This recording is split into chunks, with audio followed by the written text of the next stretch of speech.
Hi, my name is Father Mike Schmitz, and you're listening to the Bible in a Year podcast, where we encounter God's voice and live life through the lens of Scripture. The Bible in a Year podcast is brought to you by Ascension. Using the Great Adventure Bible timeline, we'll read all the way from Genesis to Revelation, discovering how the story of salvation unfolds and how we fit into that story today. It is day 308. We are reading 2 Maccabees chapter 11, as well as Wisdom chapter 11 and chapter 12, Proverbs chapter 25, verses 8 through 10. As always, the Bible translation I'm reading from is the Revised Standard Version, Second Catholic Edition. I'm using the Great Adventure Bible from Ascension. If you want to download your own Bible in a Year reading plan, you can visit ascensionpress.com/Bible in a Year, because you do have about a page and a half left. So, it's not too late to get in on the action and on the show. You can also subscribe to this podcast by clicking on subscribe and receiving daily episodes and daily updates. And it is today, day 308. We're reading 2 Maccabees chapter 11, Wisdom 11 and 12, Proverbs 25, verses 8 through 10. The second book of the Maccabees, chapter 11. Lysaeus besieges Bet-zur.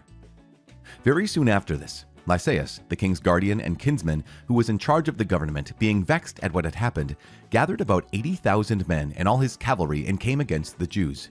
He intended to make the city a home for Greeks, and to levy tribute on the temple as he did on the sacred places of the other nations, and to put up the high priesthood for sale every year. He took no account whatever of the power of God, but was elated with his 10,000s of infantry and his thousands of cavalry and his 80 elephants. Invading Judea, he approached Bet-zur, which was a fortified place about 5 leagues from Jerusalem, and pressed it hard. When Maccabeus and his men got word that Lysaeus was besieging the strongholds, they and all the people, with lamentations and tears, begged the Lord to send a good angel to save Israel. Maccabeus himself was the first to take up arms, and he urged the others to risk their lives with him to aid their brethren. Then they eagerly rushed off together, and there, while they were still near Jerusalem, a horseman appeared at their head, clothed in white and brandishing weapons of gold. And they all together praised the merciful God, and were strengthened in heart, ready to assail not only men, but the wildest beasts or walls of iron. They advanced in battle order, having their heavenly ally, for the Lord had mercy on them. They hurled themselves like lions against the enemy, and slew 11,000 of them and 1,600 horsemen, and forced all the rest to flee. Most of them got away stripped and wounded, and Lysaeus himself escaped by disgraceful flight. And as he was not without intelligence, he pondered over the defeat which had befallen him, and realized that the Hebrews were invincible because the mighty God fought on their side. So he sent to them, and persuaded them to settle everything on just terms, promising that he would persuade the king, constraining him to be their friend. Maccabeus, having regard for the common good, agreed to all that Lysaeus urged. For the king granted every request in behalf of the Jews which Maccabeus delivered to Lysaeus in writing. The letter written to the Jews by Lysaeus was to this effect. Lysaeus, to the people of the Jews, greeting. John and Absalom, who were sent by you, have delivered your signed communication and have asked about the matters indicated therein.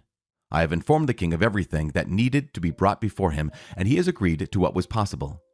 If you will maintain your goodwill toward the government, I will endeavor for the future to help promote your welfare. And concerning these matters and their details, I have ordered these men and my representatives to confer with you. Farewell. The 148th year, Dioscorinthius 24. The king's letter ran thus. King Antiochus, to his brother Lysaeus, greeting. Now that our father has gone on to the gods, we desire that the subjects of the kingdom be undisturbed in caring for their own affairs. We have heard that the Jews do not consent to our father's change to Greek customs, but prefer their own way of living, and ask that their own customs be allowed them. Accordingly, since we choose that this nation also be free from disturbance, our decision is that their temple be restored to them, and that they live according to the customs of their ancestors. You will do well, therefore, to send word to them and give them pledges of friendship, so that they may know our policy and be of good cheer and go on happily in the conduct of their own affairs. To the nation, the king's letter was as follows. King Antiochus, to the Senate of the Jews and to the other Jews, greeting. If you are well, it is as we desire. We also are in good health. Menelaus has informed us that you wish to return home and look after your own affairs. Therefore, those who go home by the 30th day of Xanthicus will have our pledge of friendship and full permission for the Jews to enjoy their own food and laws, just as formerly, and none of them shall be molested in any way for what he may have done in ignorance. And I have also sent Menelaus to encourage you. Farewell. The 148th year, Xanthicus 15th. The Romans also sent them a letter which read thus: Quintus Memmius and Titus Manius, envoys of the Romans, to the people of the Jews, greeting. With regard to what Lysias the kinsman of the king has granted you, we also give consent. But as to the matters which he decided are to be referred to the king, as soon as you have considered them, send someone promptly, so that we may make proposals appropriate for you. For we are on our way to Antioch. Therefore, make haste and send some men, so that we may have your judgment. Farewell. The 148th year, Xanthicus 15th.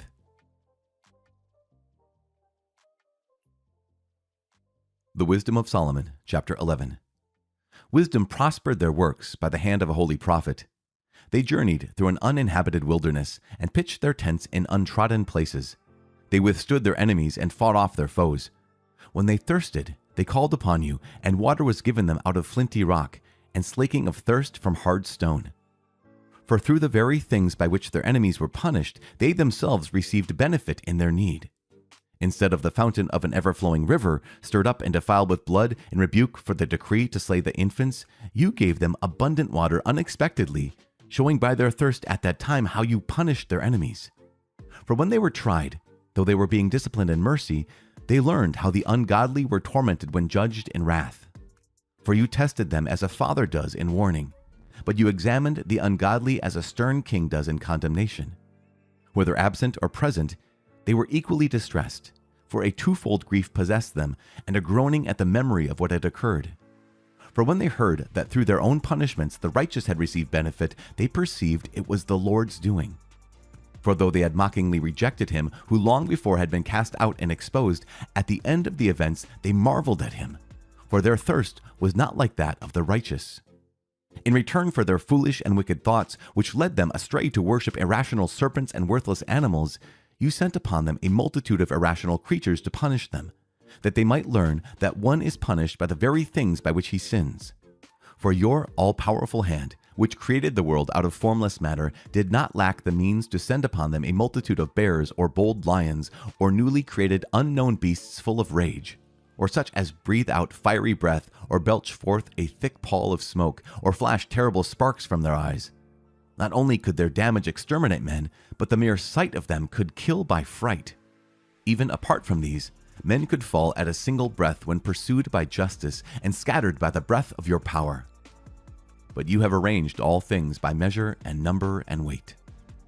For it is always in your power to show great strength, and who can withstand the might of your arm? Because the whole world before you is like a speck